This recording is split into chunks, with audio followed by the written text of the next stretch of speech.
Қашқылау ба ма? Қасқырлар, иә бар. Қалай сонда ол тамақтан өлеймін. Тамақтан өлмейді ғой. Неге? Аштан қалай өлшеді ғой, айдағыда ештеңке жоқ. Жоқ балам, барлығының азығын Аллах тағала береді. Шын ба? Барлығы сен мысалы таңертең құстар да кетеді, балам. Құстар кетеді дағына, олар Аллахқа тәуекел етіп кетеді, бірақ азықпенен оралады. Егер қасқырдың өлімі жеткен болса, ол азық таппайды, өледі ол. Ал егер оның өлімі келмесе, ол азық табады. Мен саған осыған қасқырға байланысты бір оқиғаны айтып берейін ба? Да. Бір күні бе балам? Не? Тыңда, маған қарай қарамайды екен ғой, экран маған қарай таянбайды. Жарайды, мен кім айтып отқанын белгісіз қойып қоя берсін. Бірақ даусынан танып қояды. Ладно, кеттік. Сонымен баяғы заман емес балам, бұл шын болған оқиға ол. Бұл біздің орыс бұрын, бізді 30 жыл бұрын бізді Россия неткен. СССР, Россия басқарған. Бізді өзбектерді, қырғыздарды барлығын Россия басқарған. Сосын олар Россия басқарғанда Россия не айтады, соны істейтін болғанбыз біз. Яғни Россия құдай жоқ десе, құдай жоқ. Сөйтіп олар күн Құран оқыды, күн намаз оқыды, оның бәрін қамап тастай беретін болған. Өйткені просто так емес. Өйткені олар ислам дініне сенген үшін, намаз оқыған үшін. Не үшін? Оқи берсін. Енді олар ислам діні жоқ, дін деген жоқ деп үйреткен ғой адамдарды. Сөйтіп олардың тыңдамағандардың барлығын алғанда, намаз оқығандардың барлығын қамай берген. Сол кезде бұл енді Өзбекстанда болған оқиға.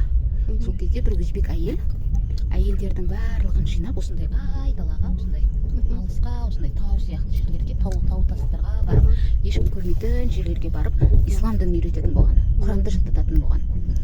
Содан бір күні олар тауға шығады, 5-6 әйелмен.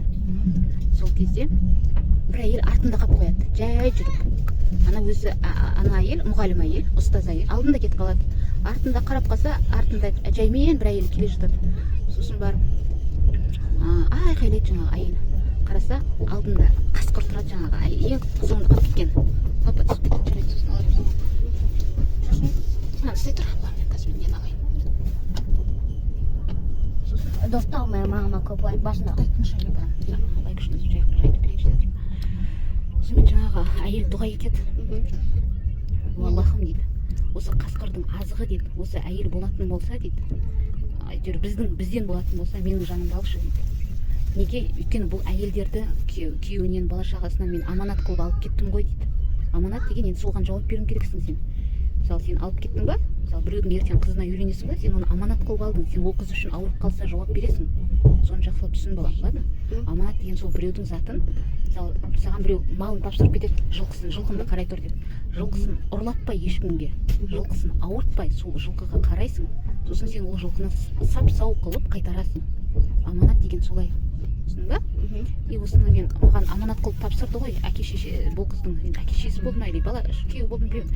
Мен бұның туған туысқандарына, әке-шешесіне не деп жауап беремін?